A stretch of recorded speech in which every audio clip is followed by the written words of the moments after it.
موضوع الدرس في ذكر النعم على قريش، سورة قريش، تفسير ابن كثير. الحمد لله رب العالمين،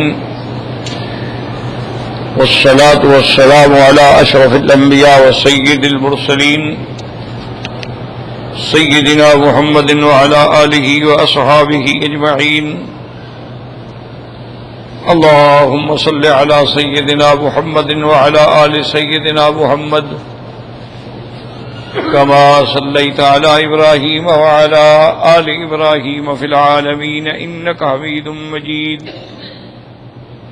أعوذ بالله من الشيطان الرجيم. بسم الله الرحمن الرحيم. لإيلاف قريش إيلافهم رحلة الشتاء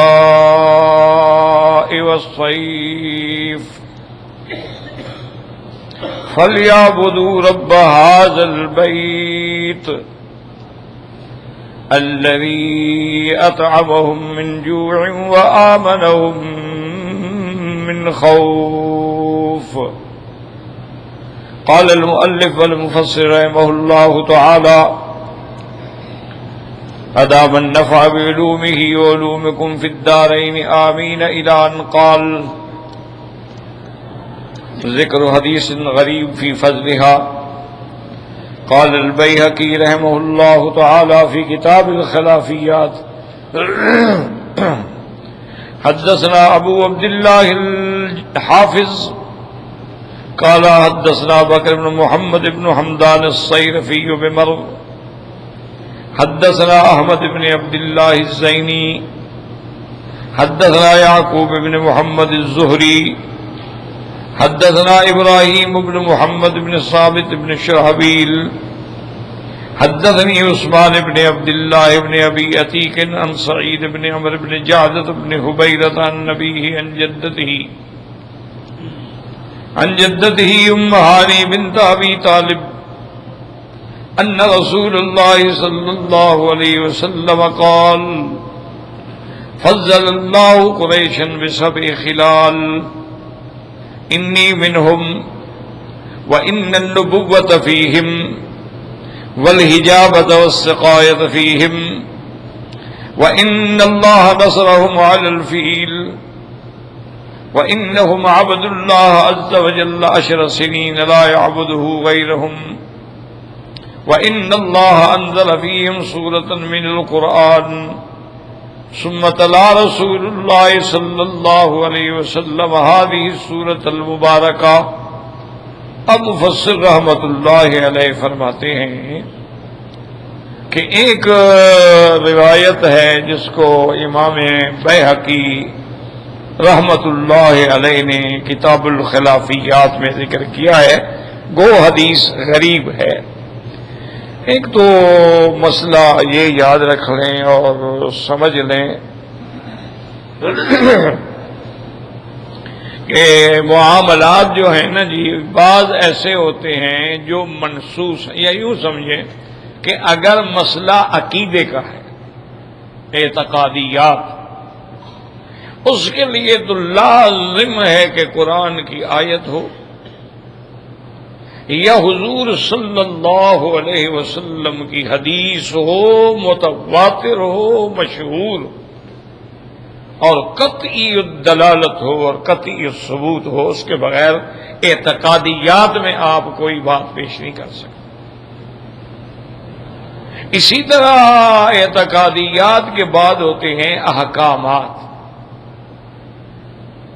جیسے قرآن پاک میں اعتقادیات کا مسئلہ ہے، مسئلہ توحید ہے، مسئلہ الہ ہے، مسئلہ ربوبیت ہے، مسئلہ نبوت ہے، رسالت ہے، قیامت ہے، معاد ہے. یہ سب عقیدے کے مسئلے ہیں، یہ بنیاد ہے. ان کے بغیر تو آدمی یعنی اسلام ایمان میں شریک ہی نہیں ہو سکتا.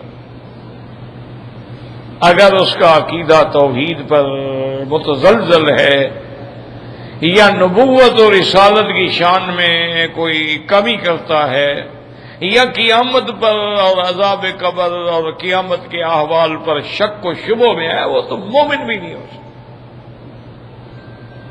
تو اس لیے اس کا تو ثبوت قرآن میں موجود ہے اور صحیح حدیثوں میں بھی موجود ہے۔ بعض مسائل ہوتے ہیں کہ احکامات ان کے اندر ضروری نہیں ہوتا ہے کہ ہر حکم جو ہو وہ قرآن کی آیت سے ثابت ہو۔ حضور کی حدیث ہے، الحمدللہ حدیث صحیح مل گئی، احکام میں حجت ہے۔ حضور صلی اللہ علیہ وآلہ وسلم کی قولی حدیث ہو، فعلی حدیث ہو تو وہ حجت ہوگی، اس میں یعنی آپ کوئی ضعیف روایت احکامات میں پیش نہیں کر سکتے۔ احکام کے اندر لازم حدیث ہو صحیح۔ اچھا، اسی طرح بعض ہوتے ہیں کہ وہ نہ اعتقادیات ہیں نہ احکام ہیں بلکہ فضائل ہیں یا احوال امم سابقہ ہیں، یعنی جو پہلی امتیں ہم سے پہلے گزر چکی ہیں ان کے بارے میں احوال ہیں، تو وہاں پر یہ ضروری نہیں ہوتا ہے کہ حدیث صحیح ہو۔ لیکن آپ جتنے محدثین مفسرین اسرائیلی روایات ذکر کرتے ہیں تو صاف ظاہر ہے کہ اسرائیلی روایات جو ہیں وہ ناقابل اعتبار ہوتی ہیں۔ لا نکذب ولا نصدق، ہم نہ تکذیب کر سکتے ہیں نہ تصدیق کر سکتے ہیں۔ تو اس کو پھر محدثین یہ دیکھتے ہیں کہ اگر کوئی روایت اسرائیلی ہے لیکن قرآن حدیث کے مطابق ہے، ٹھیک ہے، اگر قرآن و حدیث کے مخالف ہے اس کو چھوڑ دو۔ اچھا، قرآن و حدیث کے ساتھ کوئی تعلق نہیں لیکن وہ تاریخی واقعہ بیان ہو رہا ہے، اس میں نہ کوئی احکام ہے نہ اعتقادیات ہیں، تو معلومات کے لیے علماء اس کو نقل کر دیتے ہیں، اس لیے ہمیشہ یاد رکھیں۔ اب مثال کے طور پر جیسے حضور صلی اللہ علیہ وعلا آلہ واصحابہ وسلم تسلیما کثیرا کثیرا کہ ولادت کے مسئلے ہیں، ولادت کے بعد آپ کی بعثت کا مسئلہ ہے کہ سب سے پہلے جو وحی نازل ہوئی ہے۔ اب حضور کی جب ولادت ہوئی ہے تو اس وقت تو کوئی آپ کو حدیث نہیں مل سکتی نا، کیونکہ ابھی تو حضور پیدا ہو رہے ہیں۔ وہ تو آپ کو ملیں گے تو سابقہ کتابوں کے حوالے ملیں گے، بھی تورات میں یہ آیا ہے، انجیل میں یہ آیا ہے، زبور میں یہ آیا ہے۔ اچھا، عبد المطلب نے یہ واقعہ بیان کیا ہے، ابی طالب نے یہ واقعہ بیان کیا ہے اپنے بھتیجے کے بارے میں، اور عبد المطلب نے اپنے پوتے کے بارے میں، ان کی والدہ بی بی آمنہ نے اپنے بیٹے کے بارے میں، بی بی حلیمہ سعدیہ نے اپنے رضیع کے بارے میں جو واقعات، انہیں کو علماء نقل کریں گے۔ وہاں تو آپ کا ہم کس سے مطالبہ کریں گے بھی حدیث صحیح لے آؤ؟ وہ تو ہمیں انہی احوال پہ یعنی معلومات حاصل ہوں گی کہ بی بی حلیمہ سعدیہ نے بتلایا کہ میں جب حضور کو لے کے آئی میری اونٹنی بڑی کمزور تھی، وہ چلتی نہیں تھی، لیکن حضور کو بٹھایا تو میری اونٹنی اتنی تیز چلی کہ ساری قبیلے کو پیچھے چھوڑ دیا اور میں پہلے پہنچ گئی۔ تو سارے قبیلے والے حیران کہ بھی یہ تو بڑی کمزور اور بیمار اونٹنی ہے جو چلتی نہیں تھی، ابھی اس کو کیا ہو گیا؟ تو میں نے کہا اور تو کچھ نہیں ہوا، معلوم ہوتا ہے سوار بدل گیا ہے۔ تو حضور کی یعنی جو برکات ہیں، آپ کے ارحاسات ہیں، آپ کی شان ہے، وہ تو اسی وقت سے ظاہر ہونے لگ گئی۔ اور بی بی حلیمہ فرماتی ہیں کہ میرے بیٹے جو تھے وہ بکریاں لے کے چرانے جاتے تھے، اور جب واپس آتے تو بکریاں ماشاءاللہ بڑی بھری ہوئی اور ان کے تھن جو ہیں دودھ سے لبریز ہیں، تو باقی قبیلے والے دیکھتے کہتے بھئی جہاں بی بی حلیمہ کی بکریاں چرتی ہیں اس جنگل میں تم کیوں نہیں جاتے ہو؟ وہ کہتے ہم بھی وہیں جاتے ہیں لیکن ان کی بکریوں کی کوئی شان ہی نرالی ہو گئی ہے، ہم کیا کر سکتے ہیں؟ تو حضور کی برکتیں وہاں شروع ہو گئی۔ ابھی حضور کی تھوڑی سی عمر ہے اور آپ کا سینہ مبارک شک کیا گیا تو وہ روایت تو بی حلیمہ ہی بتلائے گی نا، اور ہم کس سے پوچھیں گے؟ تو اس لیے سوچا کریں، یہ بڑا مسئلہ ہوتا ہے، لوگ ایک دوسرے پر اعتراضات شروع کر دیتے ہیں کہ جو چیز موافق ہو گئی تو ٹھیک ہے ورنہ حدیث تو ضعیف ہے، یعنی وہ پیش کریں تو وہ ٹھیک ہے، اگر آپ پیش کریں ضعیف ہے۔ یہ بلا وجہ کی باتیں ہیں، اگر فضائل اعمال ہیں، ترغیب ہے، ترہیب ہے، تو وہاں محدثین یہ بات ہی نہیں کرتے ضعیف روایت ہے، غریب روایت ہے اور مرسل روایت ہے، موقوف روایت، سب لے لیتے. وہ کہتے ہیں اس میں ہمیں کوئی اختلاف کرنے کی ضرورت ہی نہیں، کسی جھگڑے میں پڑنے کی ضرورت ہی نہیں. درود شریف کے فضائل ہیں، زمزم کے فضائل ہیں، مکہ مکرمہ کے فضائل ہیں، جنت المعلی کے فضائل ہیں، اسی طرح مکہ مکرمہ کے محلہ ہیں، مکہ مکرمہ کے پہاڑ ہیں، مکہ مکرمہ کے اندر جو مشاعر ہیں ان کے فضائل ہیں. تو یہ ساری چیزیں جو ہیں اس کے لیے یہ ضروری نہیں ہوتا ہے کہ ہم مطالبہ کریں کہ جی حدیث صحیح پیش کرو. اگر حدیث میں ہے تو الحمدللہ، لیکن اگر ضعیف روایت بھی ہے تب بھی ٹھیک ہے. اچھا کسی صحابی نے فرما دیا ہے، صحابی کا قول ہے، تب بھی ٹھیک ہے، کیونکہ صحابہ سچے ہیں، صحابہ عدول ہیں، صحابہ صادق ہیں، وہ جھوٹ بولتے ہی نہیں، تو اس لیے ان کے قول پر بھی اعتماد ہوتا ہے. اسی لیے مفسر نے اشارہ کر دیا کہ یہ حدیث غریب ہے، لیکن فضائل کے بارے میں آ رہی ہے تو محدث نے اس کو نقل بھی کر دیا ہے. اس لیے جتنی حدیث کی کتابیں آپ دیکھیں گے ما سوائے جامع الصحیح البخاری کے اور اسی طرح مسلم کے، باقی جتنی سیاستہ کی بھی 4 کتابیں ہیں ان کے اندر بھی ضعیف روایات ہیں، ان کے اندر بھی روایات ضعیف موجود ہیں. صرف بخاری شریف ایسی کتاب ہے اور مسلم شریف ایسی کتاب ہے کہ اس میں انہوں نے یہ التزام کیا ہے کہ ہماری کتاب میں کوئی ضعیف روایت بھی نہ آئے، صحیح روایات نہ. لیکن بڑے بڑے محدثین نے ان کی بعض روایات پہ اعتراض کیے. بعض روایات جو ہیں وہ مقرر ہیں، 4 مقامات پہ ایک ہی حدیث امام بخاری رحمۃ اللہ نے ذکر فرمائی ہے. تو اس لیے بہرحال یہ دماغ میں نہ رکھا کریں کہ جی فلانی ضعیف حدیث. اللہ کے بندے حدیث ضعیف ہے، اگر فضیلت اعمال میں ہے تو کوئی بات نہیں، کوئی حرج ہی نہیں. اس لیے جو بھی آدمی فضائل لکھے گا، فضائل نماز، فضائل درود، فضائل، سب بات ہے کہ وہ ضعیف روایتیں لکھے گا. ترغیب ترہیب ہوگی تو ضعیف روایتیں ہوں، جیسے منذری ہے اور بڑے بڑے لوگ ہیں جنہوں نے کتابیں لکھی ہیں تو اس میں ضعیف روایات لی جاتی ہیں. اس لیے اپنے آپ کو اچھی طرح ذہن میں رکھ لیں، اسی سے جھگڑے پیدا ہوتے ہیں. اور آج کل تو اللہ پاک محفوظ فرمائے ایسی ایک دوسرے سے ضد ہو گئی ہے کہ آدمی اپنی بات پہ ایسے اڑا ہوتا ہے، دوسرے کی بات سننے کے لیے تیار ہی نہیں. اس کا نتیجہ کیا نکلتا ہے؟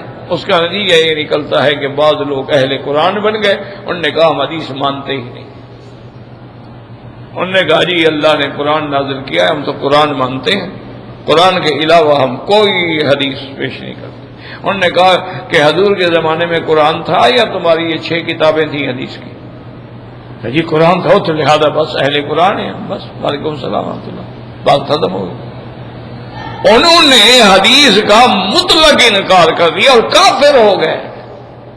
دعویٰ کرے آدمی کہ میرا قرآن پہ ایمان ہے اور حدیث رسول اللہ کا منکر ہو تو کافر ہے.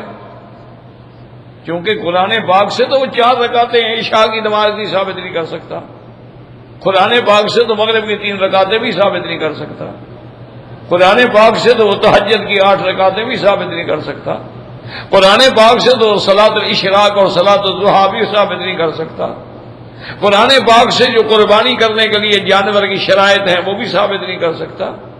قرآن پاک کے اندر جو ہے زکوٰۃ کا نصاب ہے، بھی سونا ہو تو کتنا، چاندی ہو تو کتنا، چاندی سونا ملا ہوا ہو تو کتنا، نقد ہو تو کتنا، وہ یہ بھی ثابت نہیں کر سکتا. وہ یہ بھی ثابت نہیں کر سکتا کہ مکان کی ملکیت پر زکوٰۃ ہے یا کرائے پر زکوٰۃ ہے. وہ یہ بھی ثابت نہیں کر سکتا کہ ایک آدمی کی 10 بسیں چل رہی ہیں، 20 بسیں چل رہی ہیں، وہ تو 20 کروڑ کی جائیداد ہے، تو کیا 20 کروڑ پہ زکوٰۃ دے گا یا آمدنی پہ زکوٰۃ دے گا؟ یہ کون بتائے گا؟ حدیث رسول اللہ بتائے گا. یہ تو قرآن تو ایک بنیادی مسئلہ بتائے گا، اجمالی بتائے گا، تفصیل بیان کریں گے حضرت محمد مصطفیٰ صلی اللہ علیہ وسلم. تو ہمیشہ یاد رکھیں اگر حدیث پہ ایمان نہ ہو تو قرآن کبھی سمجھ نہیں آ سکتا، اور اگر فقہ پہ ایمان نہ ہو تو حدیث کبھی سمجھ نہیں آ سکتی. تو لہذا فقہا کو بھی ماننا پڑے گا، اور اس کے ساتھ یہ ہے حدیث رسول اللہ کو بھی ماننا پڑے گا، اللہ کے قرآن کو بھی ماننا پڑے گا۔ یہ کڑی ہے، زنجیر ہے، ایک کڑی ٹوٹے گی تو پوری زنجیر ٹوٹ جائے گی، اور اس کے بعد آدمی ایمان سے نکل جائے گا۔ ایک اصولی بات ہمیشہ کے لیے یاد رکھ لیں، اللہ تبارک و تعالی آپ کو بھی ہمیں بھی بلا وجہ کے تعصب سے اور بلا وجہ کے ضد سے اور عناد سے اور ایک دوسرے کے خلاف الزامات سے اور غیبت سے اور نمیمہ سے محفوظ فرمائے، اور حضور کی امت کو صراط مستقیم پر چلنے کی توفیق عطا فرمائے۔ تو اس لیے ہمیشہ اب دیکھیں محدث نے پہلے بتا دیا کہ یہ حدیث غریب ہے، اور اس کو بیہقی جیسا بہت بڑا آدمی ہے امام بیہقی رحمۃ اللہ علیہ، اس نے بھی اپنی کتاب الخلافیات میں اس کو نقل کیا ہے۔ اب یہ روایت جو ہے، یہ روایت ہے بی بی ام ہانی۔ بی بی ام ہانی جو ہے یہ بنت ابی طالب ہیں، یعنی حضرت علی کی سمجھو بہن ہو گئی۔ حضرت علی ابی طالب کے بیٹے ہیں، ام ہانی بھی ابی طالب کی بیٹی ہیں۔ تو وہ فرماتی ہیں کہ حضور پاک صلی اللہ علیہ وسلم نے فرمایا فضل اللہ قریشا بسبع خلال، کہ اللہ تبارک و تعالی نے قریش کو 7 صفتیں عطا فرمائی ہیں ان کی افضلیت کے لیے، کہ یہ 7 صفتیں، یہ 7 نعمتیں جو ہیں اللہ نے قریش کو عطا فرمائی۔ سب سے پہلی نعمت کیا فرمایا؟ انی منہم وان النبوۃ فیہم۔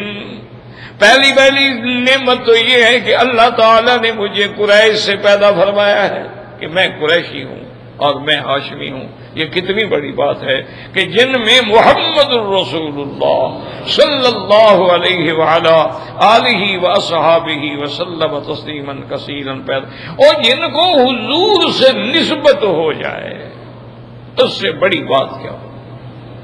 یعنی حضور صلی اللہ علیہ وسلم سے، اب دیکھیں نا صحابہ ہے تو ہم سب صحابہ کو کیوں ہمارا ایمان ہے کہ نسبت ہے کہ صحابی ہے، حضور کا صحابی ہے، نسبت ہو گئی، اس لیے رضی اللہ عنہم ورضوا عنہ، صرف نسبت ہو جانے سے۔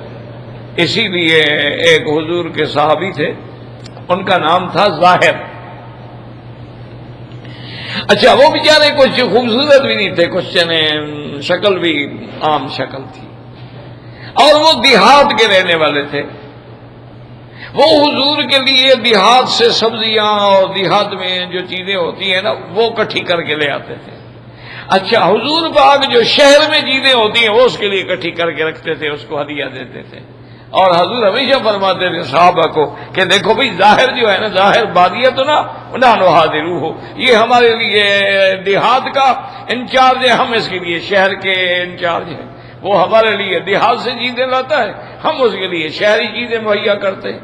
تو ایک دن وہ بیٹھا ہوا تھا کہ حضور بڑے آرام سے پیچھے چلتے آئے اور پیچھے سے اس کی آنکھوں پہ ہاتھ رکھ لیا اور پوچھا کہ من نانا، میں کون؟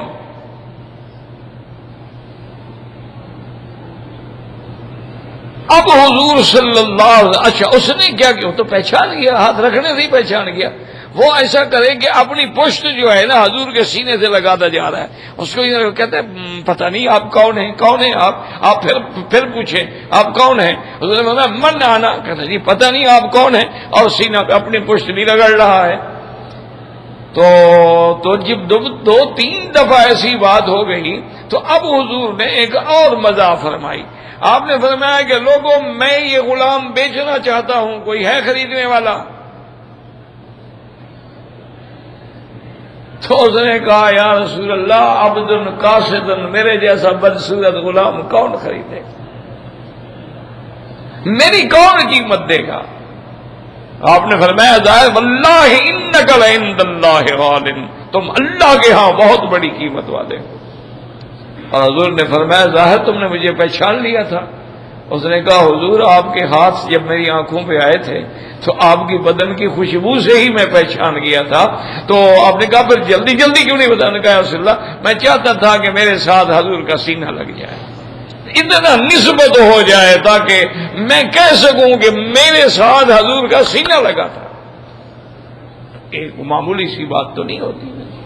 حضور صلی اللہ علیہ وسلم بڑے خوش ہوئے. انہوں نے کہا یا رسول اللہ میں تو غلام ہوں، آپ مجھے بیچ دیں لیکن مجھے کون خریدے گا؟ میرے غلام ہر کوئی خوبصورت جوان لیتا ہے. فرمایا تمہاری قیمت اللہ کے ہاں بہت بڑی. کیوں؟ نسبت ہو گئی خادم رسول اللہ، نسبت ہو گئی صاحب رسول اللہ کہ حضور کا ساتھی ہے. اس نسبت سے اس کا شان اتنا بلند ہو گیا کہ اگر ساری دنیا کے اولیاء اکٹھے کرو تو ایک صحابی کے قدم کے برابر بھی نہیں ہو سکتا. ولی ولی ہوتا ہے لیکن وہ صحابی نہیں بن سکتا. اس نے حضور کی زیارت کی. تو جس نے حضور کی زیارت کی ہے اس کا شان اتنا بلند ہو گیا کہ سارے اولیاء بھی اس سے کم.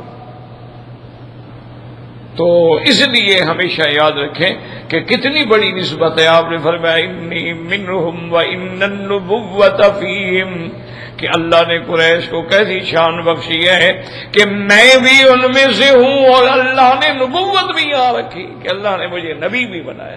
ایک تو ہوتا نا کہ صرف حضور ان میں سے ہوتے، لیکن حضور نبی بھی تو ہے نا. تو دو انعام ہو گئے نا کہ اللہ کا نبی بھی قریش میں سے ہے اور اللہ نے نبوت بھی قریش میں رکھ دی. اور نبوت بھی ایسی رکھی کہ اندازہ کریں کہ حضرت ابراہیم علیہ السلام کی اولاد میں حضرت اسحاق ہیں اور حضرت اسماعیل. یاد رکھیں حضرت ابراہیم علیہ السلام کی اولاد میں حضرت اسماعیل اور حضرت اسحاق. اب حضرت اسحاق میں جتنے نبی ہیں نا جی، حضرت اسحاق یعقوب علیہ السلام حضرت اسحاق کے بیٹے، پھر یعقوب علیہ السلام کے بیٹے حضرت یوسف یعقوب علیہ السلام، یعنی بنو اسرائیل میں جتنے نبی آئے ہیں وہ سارے اسی خاندان سے آئے. ان کی بنیاد جو ہے حضرت اسحاق کے ابا حضرت ابراہیم، اور حضرت ابراہیم الخلیل کا بیٹا حضرت اسماعیل ہے. ان میں اللہ نے نبی تو ایک بھیجا ہے لیکن وہ دلو یتیم ہے، تمام انبیاء سے افضل ہے، وہ حضرت محمد الرسول اللہ اور ولد اسماعیل سے ہے. اور اسماعیل علیہ السلام کی اولاد میں اللہ نے صرف ایک نبی بھیجا ہے محمد الرسول اللہ، لیکن وہ امام الانبیاء والمرسلین ہیں، امام المتقین ہیں. اور اللہ پاک نے انہیں سید الاولین والآخرین، تمام انبیاء سے بھی فضیلت عطا فرمائی اور تمام یعنی مخلوقات میں بھی فضیلت عطا فرمائی. آپ ملائکہ سے بھی افضل ہیں، آپ تمام انبیاء سے بھی افضل ہیں، اور آپ پر اللہ نے نبوت کی انتہا فرما دی. نبوت ختم ہو گئی. لا نبی بعدہ ولا رسول بعدہ ولا کتاب بعد کتابہ ولا شریعت بعد شریعتہ ولا معصوم بعدہ. تو یہ شان، تو اس لیے حضور نے فرمایا انی منہم وان النبوۃ فیہم، کہ میں بھی قریش میں سے اور اللہ نے نبوت بھی قریش میں رکھی ہے. یہ اللہ تبارک و تعالیٰ کا کتنا بڑا انعام ہے. اور فرمایا والحجابۃ والسقایۃ فیہم، اور اللہ تبارک و تعالیٰ نے کعبے کی نگرانی، کعبے کی حفاظت اور کعبے میں زمزم کا پلانا جو ہے وہ بھی اللہ نے قریش کو دے دیا ہے. یہ ذمہ داری بھی اللہ نے قریش کو نصیب کی ہے کہ وہ مجاورین کعبہ ہیں، وہ اللہ تعالیٰ کے گھر کے خدمتگار ہیں. وَإِنَّ اللَّهَ نَصَرَهُمْ عَلَى الْفِيلِ، اور اللہ تبارک و تعالیٰ نے ہاتھی والے بادشاہ پر ان کی مدد فرمائی ہے کہ ہاتھی شکست کھا گئے اور مکے والے محفوظ ہو گئے. ان کی شان جو تھی اور بلند ہو گئی. وَإِنَّهُمْ عَبَدُوا اللَّهَ عَزَّ وَجَلَّ 10 سِنِينَ لَا يَعْبُدُهُ غَيْرُهُمْ، اور انہوں نے اللہ تبارک و تعالیٰ کی بھی عبادت کی ہے. اللہ تبارک و تعالیٰ کی اس دور میں ان کے علاوہ اور کوئی نہیں تھا جن کا اللہ کی توحید پر ایمان ہو. وَإِنَّ اللَّهَ أَنزَلَ فِيهِمْ سُورَةً مِّنَ الْقُرْآنِ، اور اللہ تبارک و تعالیٰ نے قرآن کے اندر ان کے نام پر بھی سورت اتاری ہے، جس کا نام سورت قریش ہے، جو قیامت تک پڑھی جائے گی۔ جیسے اللہ پاک نے حضور کے نام پہ اس قرآن میں سورت محمد ہے، اسی طرح فتح کے نام پہ سورت الفتح ہے، اسی طرح بی بی مریم کے نام پہ سورت مریم ہے، اور اسی طرح قریش کے نام سے بھی اللہ نے سورت قریش نازل فرما دی۔ یہ شان ہے کہ قیامت تک پڑھا جائے گا۔ اس لیے اللہ نے فرمایا میرا مدنی ہم نے جو قرآن اتارا وَإِنَّهُ لَذِكْرٌ لَكَ وَلِقَوْمِكَ، یہ آپ کے لیے بھی بلندی ہے، آپ کی قوم کے لیے بھی بلندی ہے کہ ہم نے اپنا قرآن پاک جو ہے اسی لغت میں اتارا ہے۔ اس لیے حضور پاک فرماتے تھے، آپ فرماتے تھے میرے صحابہ، اے میری امت عرب سے محبت کیا کرو۔ صحابہ نے پوچھا یا رسول اللہ اس کے وجوہات کیا ہے؟ فرمایا انی عربی، اللہ نے مجھے عربوں میں پیدا فرمایا ہے، اور فرمایا لغت القرآن عربی، اللہ نے قرآن بھی عربی زبان میں اتارا ہے۔ انا جعلناہ قرآنا عربی لعلکم تاکلون، اور دوسرے مقام پہ فرمایا بلسان عربی مبین، اور آپ نے فرمایا کہ جنت کی زبان جو ہے وہ بھی عربی ہے۔ تو اس لیے عرب سے محبت رکھا کرو، عرب کے ساتھ تعلق رکھا کرو، ان کے ساتھ بلا وجہ کوئی حقد، کوئی حسد یا کوئی غل نہ کیا کرو، دھوکہ نہ دیا کرو، اگر ان سے کوئی زیادتی ہو تو معاف کر دیا کرو، چونکہ ان کو نسبت ہے عرب سے، تو عرب اتنا بڑا بلند مقام ہے۔ تو یہ سارا شرف جو ملا ہے وجہ اس کی کون ہے؟ حضرت محمد الرسول اللہ۔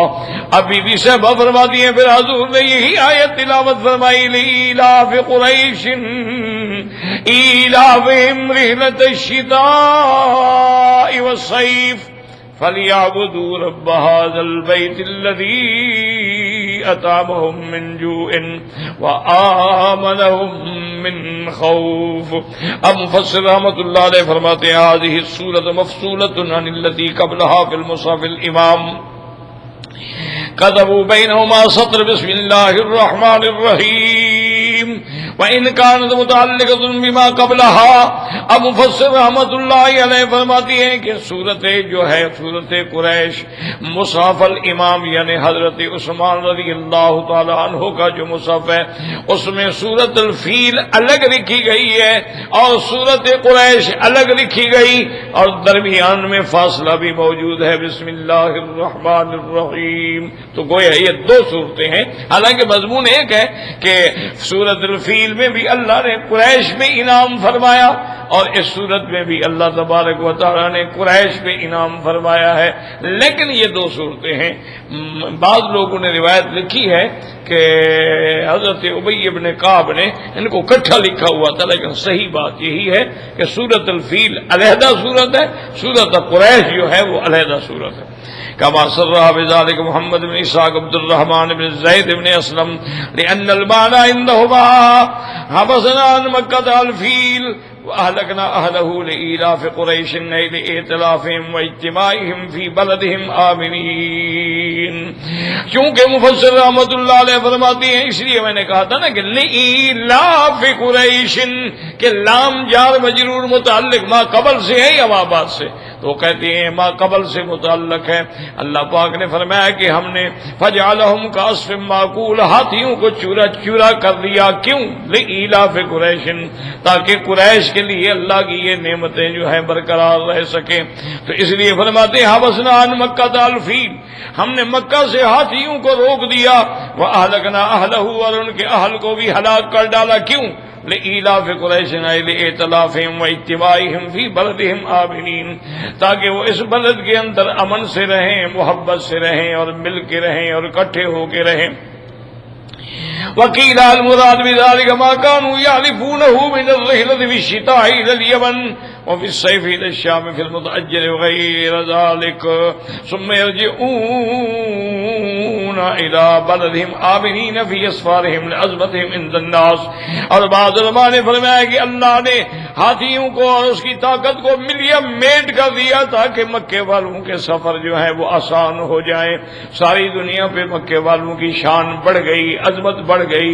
اب ان کے قافلے یمن کو جاتے تھے، شام کو جاتے تھے، ساری دنیا کے قافلے لٹ جاتے تھے، لیکن مکے والوں کے قافلے کو کوئی ہاتھ نہیں لگاتا تھا. وہ امن کے ساتھ رہتے تھے، امن کے ساتھ آتے تھے. اور اپنی کیوں اس کی وجہ کیا ہے کہ سکان حرم اللہ، یہ اللہ کے حرم کے رہنے والے ہیں. ومن عرفهم يترمهم بل من صفائدهم وسار معهم آمنا بهم. جو بھی ان کو جان لیتا کہ یہ قریش ہے، ان کا احترام کرتا، عزت کرتا، اکرام کرتا، اور ان کے ساتھ اگر ہوتا وہ بھی امن میں آ جاتا. وهذا حالهم في اسفارهم وهذا حالهم في اسفارهم ورحلتهم في شتائهم وصيفهم. وہ جب سفر پہ جاتے گرمیوں میں یا سردیوں کے اندر تو سفر کے اندر بھی مامون و محفوظ رہتے. واما في حال اقامتهم بالبلد فكما قال الله تعالی، اور جب مکے میں ہوتے پھر بھی امن میں ہوتے. اولم يروا انا جعلنا حرما آمنا ويتخطف الناس من حولهم. اللہ نے فرمایا مکے والو، کیا تم میری اس نعمت کو بھول جاؤ گے کہ میں نے اس جگہ کو حرم بنا دیا ہے اور یہ امن والا بنا دیا ہے، اور اس کے ارد گرد جو ہے دنیا میں ڈاکے ہیں، قتل ہے، خون ریزی ہے، لیکن تم امن کے ساتھ زندگی گزار رہے ہو. ولہذا قال تعالی لإیلاف قریش ایلافہم بدر من الاول ومفسر له، اس کی تفسیر ہے ایلافہم رحلة الشتاء والصيف. وقال ابن جرير الصواب ان اللام لام التعجب. بعض علماء نے فرمایا کہ لام پہلے سے متعلق ہے، پہلی صورت سے، اور بعض علماء فرماتے ہیں کہ لام کا تعلق جو ہے بعد والی آیت سے تعلق ہے، فَلْيَعْبُدُوا رَبَّ هَٰذَا الْبَيْتِ. اور بعض علماء فرماتے ہیں کہ لام جو ہے تعجب کے لیے ہے، معنی اعجبوا لإیلاف قریش والنعمت علیہم فی ذالک. اے لوگو تعجب کرو، دیکھو کیسے قریش پہ ہم نے اپنی نعمتیں بھیجی ہیں، کیسے انعام دیا ہے، کیسے ہم نے ان کی حفاظت کی ہے، کیسے ان کو ہم نے اپنے گھر کا مجاور بنا دیا ہے. قال وذلك اجماع المسلمین علی انہما سورتان منفصلتان مستقلتان. اور اسی پر اجماع ہے کہ یہ دو صورتیں جو ہیں علیحدہ ہیں، سورۃ الفیل علیحدہ ہے اور سورۃ قریش علیحدہ ہے.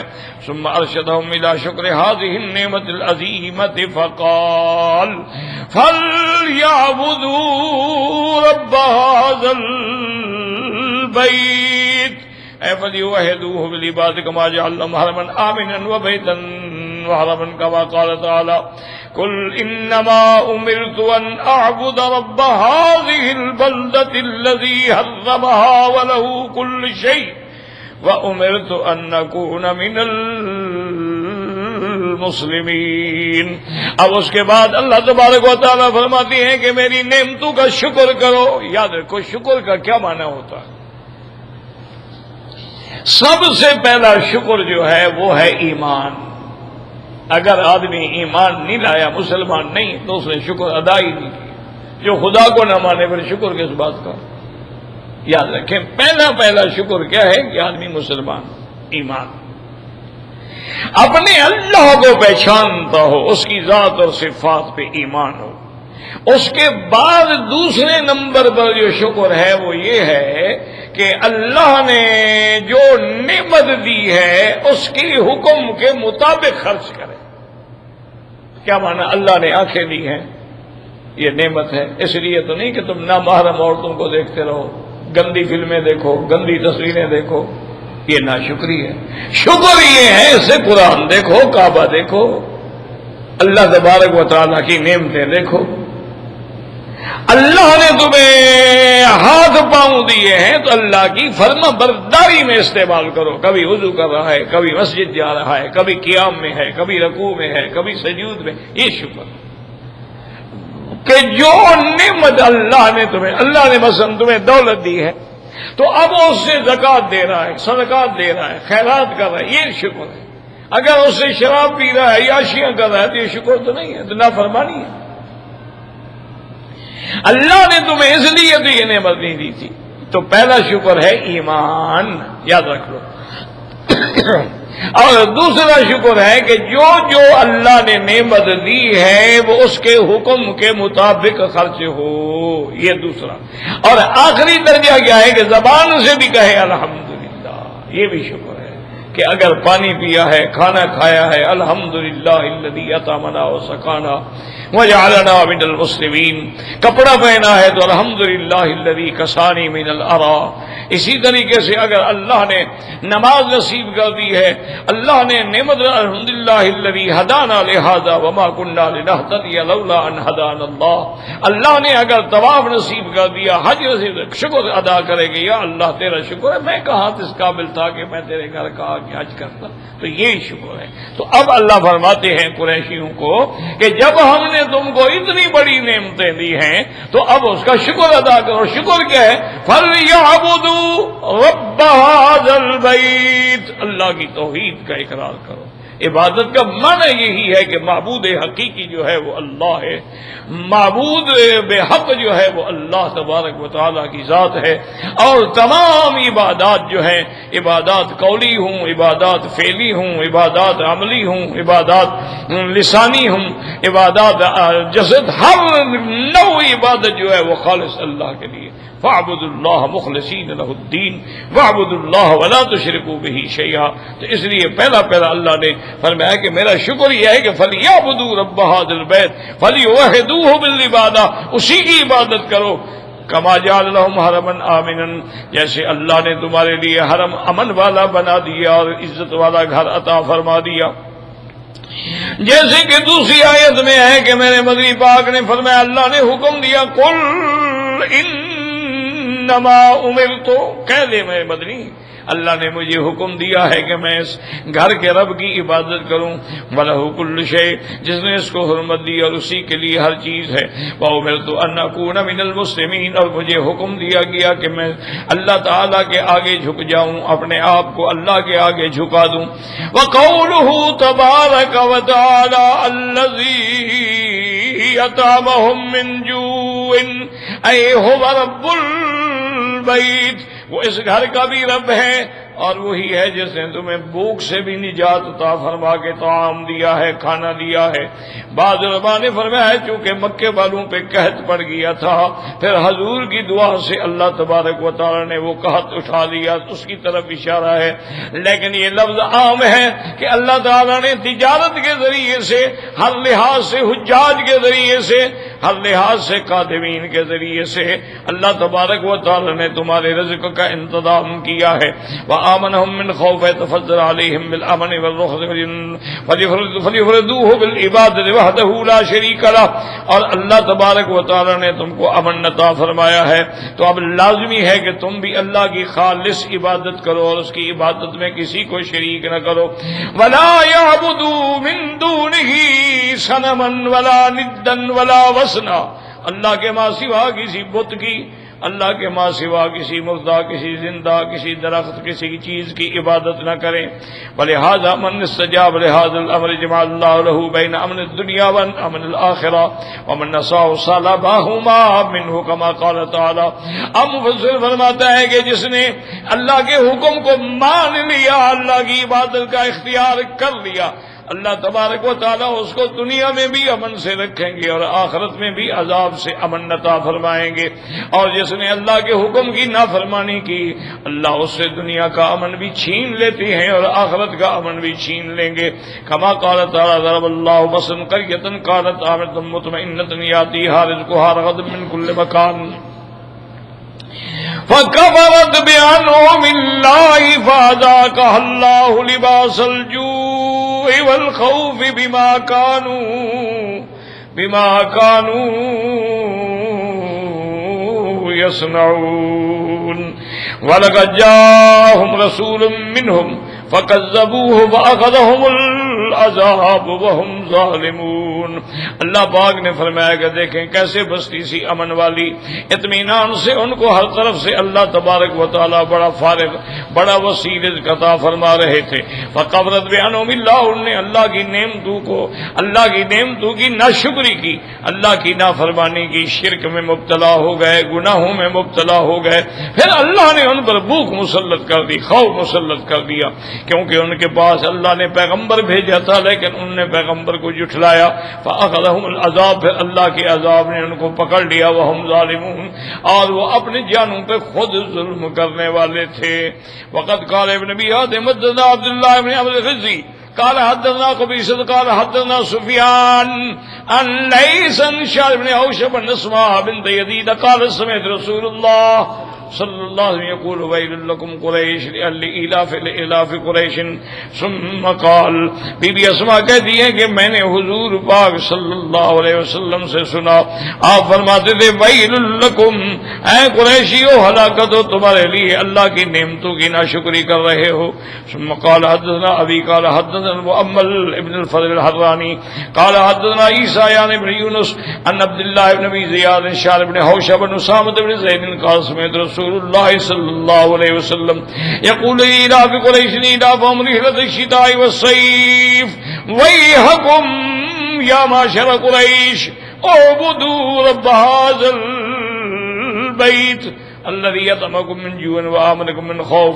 حضور فرماتے تھے ہلاکت ہو تم لوگوں کو اے معاشر قریش، ہر چیز کو بتوں کو چھوڑ کے اللہ تعالیٰ کی عبادت کرو، وہ پروردگار جو اس گھر کا بھی رب ہے، اور وہ پروردگار جس نے تم لوگوں کو امن بھی دیا ہے اور رزق بھی عطا فرمایا ہے۔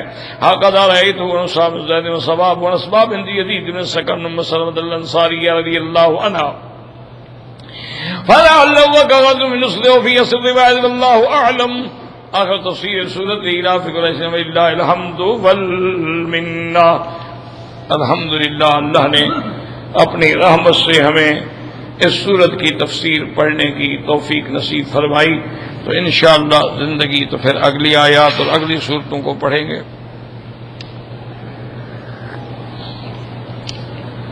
کسی بھائی نے پوچھا ہے کہ میں جب نماز میں کھڑا ہوتا ہوں تو شیطانی خیالات جو ہیں وہ بہت آتے ہیں اور بہت تنگ کرتے ہیں۔ میرا بھائی یہ کوئی بات نہیں،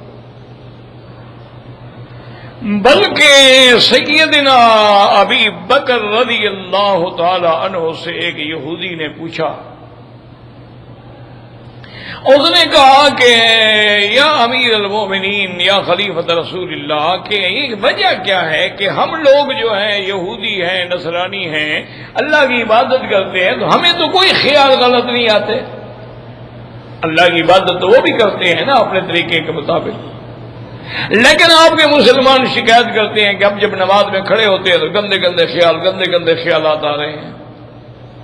حضرت ابو بکر نے فرمایا کہ بات سنو، اگر ایک مکان میں ڈاکو آ جائے اور اندر دو کمرے ہیں، ایک کمرے میں دولت بھی ہے، پیسہ بھی ہے، سونا چاندی بھی ہے، دوسرا خالی ہے، تو وہ ڈاکو کس کمرے میں جانے کی کوشش کرے گا؟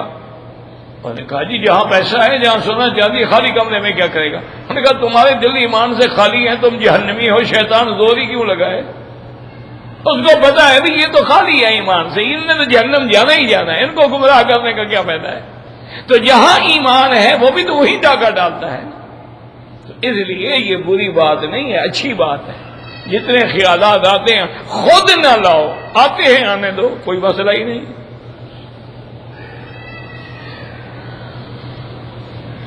میں مقروض ہوں تو قرضے کے لیے ایک تو روزانہ رات کو سورۃ الواقعہ جو ہے وہ تلاوت کیا، اور دوسرا سب سے بڑا عمل جو ہے اللہ کے قرآن میں ہے، فَقُلْتُ اسْتَغْفِرُوا رَبَّكُمْ إِنَّهُ كَانَ غَفَّارًا يُرْسِلِ السَّمَاءَ عَلَيْكُمْ مِدْرَارًا وَيُمْدِدْكُمْ بِأَمْوَالٍ وَبَنِينَ۔ استغفار زیادہ کر، استغفر اللہ، اور خاص طور پہ تہجد کے وقت، وَبِالْأَسْحَارِ هُمْ يَسْتَغْفِرُونَ، کہ سحری کے وقت میں، یعنی جب رات کا آخری حصہ ہوتا ہے، جیسے یہاں تو باقاعدہ تہجد کی اذان ہوتی ہے، آدمی کو پتہ لگ جاتا ہے کہ ابھی آخری حصہ شروع ہو گیا ہے، تو اس میں کم از کم روز جو ہے کم سے کم بھی ایک دفعہ استغفار پڑھو، جو تمہیں استغفار آتا ہو. استغفر اللہ الذی لا الہ الا هو الحی القیوم واتوب الیہ، استغفر اللہ ربی العظیم من کل ذنب واتوب الیہ، یا استغفر اللہ استغفر اللہ استغفر اللہ. یہ پڑھو دل لگا کے، انشاءاللہ یہ اتنا بڑا مجرب قرآن کا عمل ہے کہ ہاتھوں پہ جیسے کسی نے کھیتی جما لی ہو نا، ایسے فوراً اللہ کی رحمت سے اللہ رزق میں بھی برکت دیتی ہے اور قرضے بھی اتر جاتے ہیں، اور نیت بھی کر لو کہ میں نے قرض ادا کرنا ہے.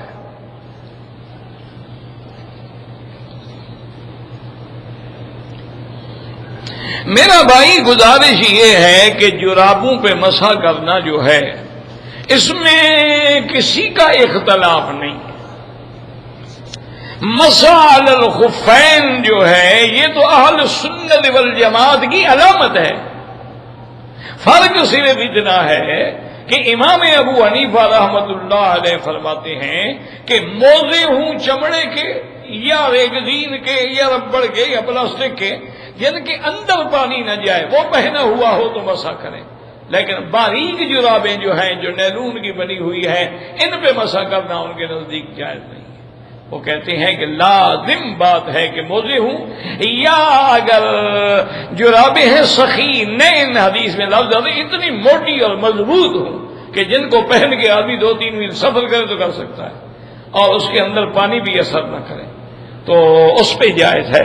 لیکن بعض علماء حنابلہ کہتے ہیں چونکہ لفظ جراب ہے تو لہذا کوئی جراب بھی ہو تو اس پہ مسح کرنا جو ہے وہ جائز ہے، لہذا یہ انہی جرابوں پر بھی مسح کر لیتے. پہلے ایک بات یاد رکھیں کہ ایک تو اللہ ہمیں اختلاف سے بچائے اور اللہ ہمیں سارے ائمہ کے احترام کی توفیق عطا فرمائے. پہلی بات یہ رکھیں کہ آدمی کو یہ تحقیق کرنی چاہیے کہ حضور پاک نے مسح فرمایا، ہمارا ایمان ہے اس وقت کون سی جرابیں تھیں؟ ٹھنڈے دل سے، کوئی جھگڑے کی ضرورت نہیں، بڑے آرام سے سوچ لیں کہ جب حضور نے حکم دیا مسح کرنے کا اس زمانے میں کون سی جرابیں استعمال ہوتی تھیں. ایک دوسری چیز یہ ہے کہ جرابوں پہ مسح کرنے کے حکم کی وجہ کیا ہے کہ جیسے مثلا بعض ملک ایسے ہیں جہاں برف پڑتی ہے، ہر وقت وضو کرنا اور پاؤں دھونا جو ہے بڑا مسئلہ ہے، اس لیے اللہ نے رعایت فرما دی کہ تم موزہ پہن لو اور موزے پر مسح کر دیا کرو، تمہیں دھونے کی ضرورت نہیں ہے. تو اس مشقت سے بچنے کے لیے بھی ان باریک جرابوں کو اتارنے میں یا پہننے میں کون سی مشقت ہے؟ یا یہ کون سا ہمیں سردی گرمی سے بچا رہی ہیں؟ تو حدیث کی کوئی وجہ تو سمجھو نا، ورنہ مسح علی الخفین کا انکار تو سوال ہی پیدا نہیں ہوتا ہے.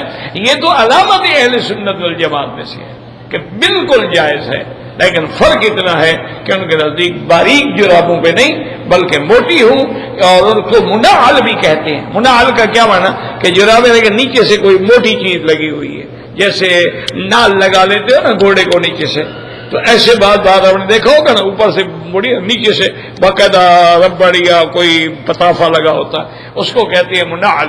اور ایک روایت میں سخینین. اچھا پھر یہ ہے کہ احتیاط اسی میں ہے. اب دیکھیں مثلا آپ نے جرابوں پہ مسح کر دیا لیکن 3 ائمہ کے نزدیک نہیں ہوا، تو آپ نے اگر نماز پڑھائی تو پھر کیا حال ہوگا؟ جب تو آپ کی نماز نہیں ہوگی تو بات مقتدی کی نماز کیسے ہوگی؟ تو احتیاط کیوں نہ کرو بھائی؟ احتیاط کر لو تاکہ کسی کو بلا وجہ پریشانی میں مبتلا نہ ہونا پڑے. نماز بھی پڑھنے آ رہے ہو لیکن معمولی سی پریشانی کے لیے جو جلدی جلدی جان چھڑانے کے لیے بھاگے گئے، یہ نہیں سوچ رہے کہ خدا نہ خواستہ اگر یہ مسئلہ جائز نہ ہوا تو میری نماز ہی نہیں ہوگی، تو لہذا میں خطرہ کیوں مول لوں؟ میں کیوں نہ ایسا کام کروں جس میں کسی کو اعتراض نہ ہو؟ اس لیے ایسے مسائل میں آدمی کو بڑی احتیاط کرنی چاہیے. اب دیکھو نا جی مثلا امام شافعی رحمۃ اللہ علیہ کے نزدیک اگر آدمی کو عورت کو ہاتھ لگ جائے بغیر کسی کپڑے کے تو وضو ٹوٹ جاتا ہے.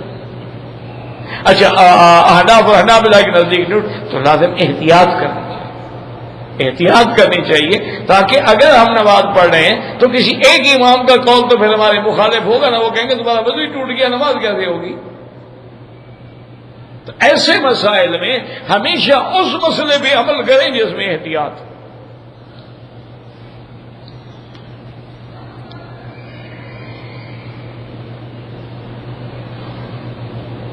جو لوگ پیروں کو مانتے ہیں، پیروں کو تو ہم بھی مانتے ہیں، یہ کون ہے جو پیروں کو نہیں مانتا؟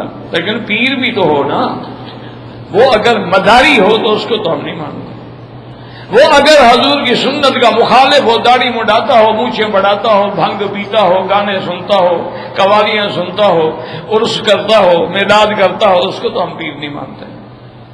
پیر وہ ہوتا ہے جو متبع سنت محمد مصطفیٰ، حضور کی سنت پہ قدم قدم پہ چلنے والا، جس کی سیرت بھی، صورت بھی، لباس بھی، اٹھنا بھی، بیٹھنا بھی بالکل موافق سنت رسول اللہ، وہ پیر ہوتا ہے۔ ایک آدمی آیا کسی بزرگ کے پاس، 2-3 دن رہ گیا، اس کے بعد گیا اجازت لینے کا، حضرت مجھے اجازت ہے میں جا رہا ہوں۔ فرمایا بھائی کیسے آئے تھے؟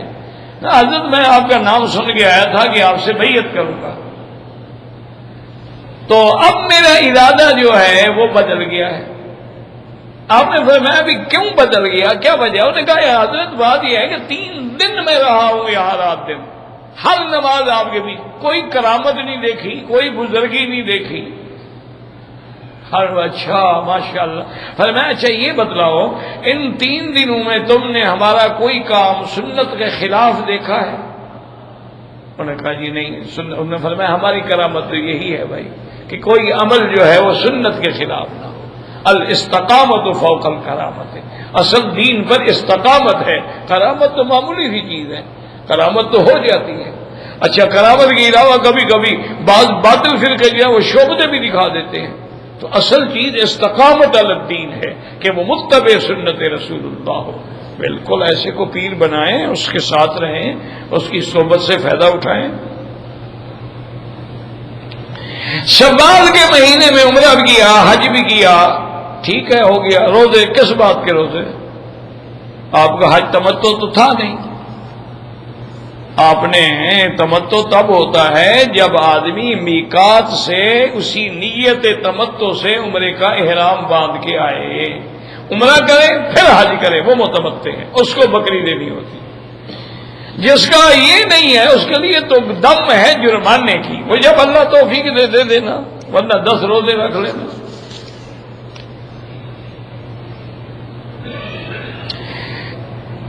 1,00,000 کا ثواب جو ہے وہ پورے حدود حرم میں ہے، جہاں تک حرم ہے وہاں تک 1,00,000 کا ثواب، کیونکہ سارا حرم جو ہے وہ مسجد الحرام ہے۔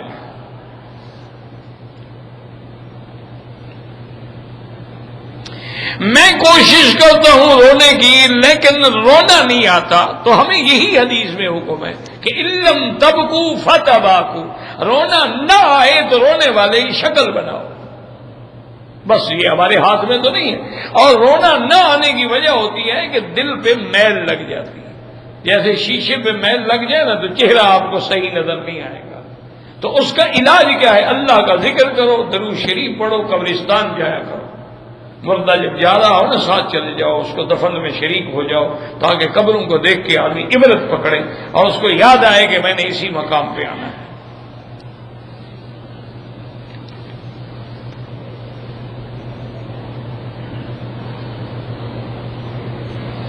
اگر قدر کام کرنے سے پہلے منت باندھتے ہیں، کیا منت باندھتے ہیں؟ منت کا پتہ بھی تو ہو نا۔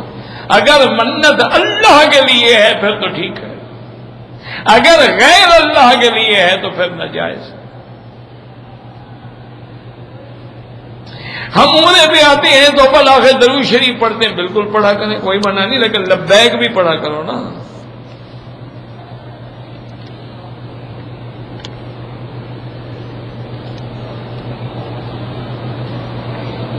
کسی آدمی کا نکاح ہو گیا ہے، اس کے ساتھ طاقت نہیں ہے شادی کرنے کا، طاقت سے مراد کیا ہے؟ یعنی پیسے نہیں، دولت نہیں، جگہ ٹھکانا نہیں، وہ تو اللہ دے دے گا. وہ تو قرآن میں ہے یکون فقراء یغنیہم، اگر تم دونوں غریب ہوگے اللہ رزق میں برکت دے دے گا. تم شادی کرو. ایک ہے کہ وہ بیوی کے قابل ہی نہیں، تو پھر تم نے نکاح کیوں کیا شریف آدمی؟ یعنی طاقت اس کے حقوق ادا کرنے کی نہیں ہے تو طلاق دے دو، ختم. گھڑی کی جو چین ہے بہرحال پہننا جائز ہے، لیکن اگر چمڑے کا پٹا ہو زیادہ بہتر ہے. آپ کے شاگرد کا ایک ماموں فوت ہو گیا، اللہ مغفرت فرمائے، اللہ درجات بلند فرمائے. اگر درود ابراہیمی کو پہلے حصے کو ہم 2 دفعہ پڑھ لیں، 100 دفعہ پڑھ لیں، کوئی بات نہیں. سجدہ صاحب جب واجب چھوٹ جائے،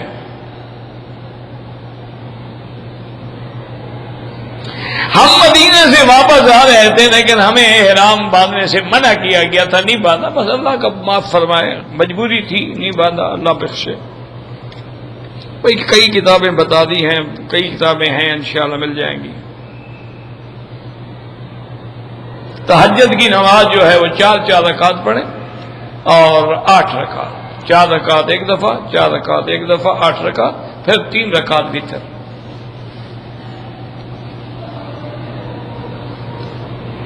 حدیث نبوی حضور کی بات ہوتی ہے. حدیث قدسی میں معنی ہوتا ہے کہ فرمان اللہ کا ہے لیکن زبان رسول اللہ کی ہے، یعنی حضور فرمائیں کہ اللہ نے یہ فرمایا.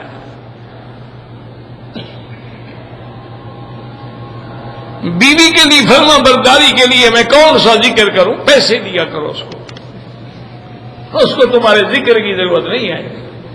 روزانہ ماشاءاللہ کو خدمت خوشامد کرو، کوئی سوٹ خرید کر کے دو، کوئی کپڑے شپڑے لے کے دو، کوئی گھڑی چھڑی، کوئی روز خوشامد کرو، دیکھو ٹھیک ہوتی ہے کہ نہیں. تویز کی ضرورت نہیں ہے. دیکھو نا کوے کو تم روٹی کا ٹکڑا ڈالو وہ بھی اڑ کے آ جائے گا. یہ تمہارے ذکر سے ٹھیک نہیں ہوتی، یہ پیسے سے ٹھیک ہوتی ہے.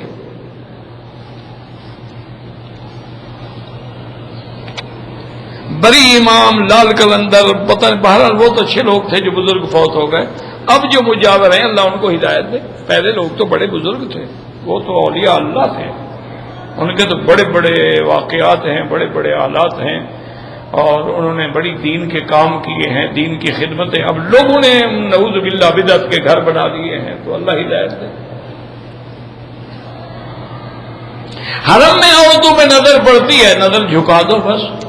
یہی تو حکم ہے نا کہ جب نظر پڑے تو نظر نیچے کرو، پڑے ہی نہ تو جھکانے کا حکم اللہ کیوں دیتے؟ اللہ جانتے تھے نا کہ نظر تو پڑے گی، لیکن کیا کرو؟ غضوا من ابصارہم، نظر جھکا دو.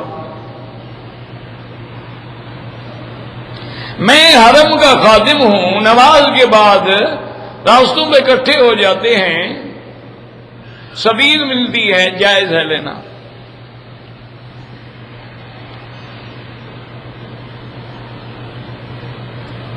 ایام حیض میں عورت مدینہ منورہ میں مسجد میں نہیں جا سکتی. واپس آئے عمرے کا احرام کی نیت کر لے، اپنے مکان پہ رہے، جب پاک ہو جائے غسل کر کے عمرہ کرے.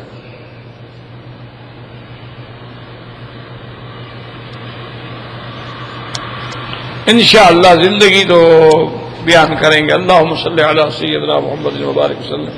یا حی یا قیوم یا ذی الجلال والاکرام، یا ذا الجلال والاکرام.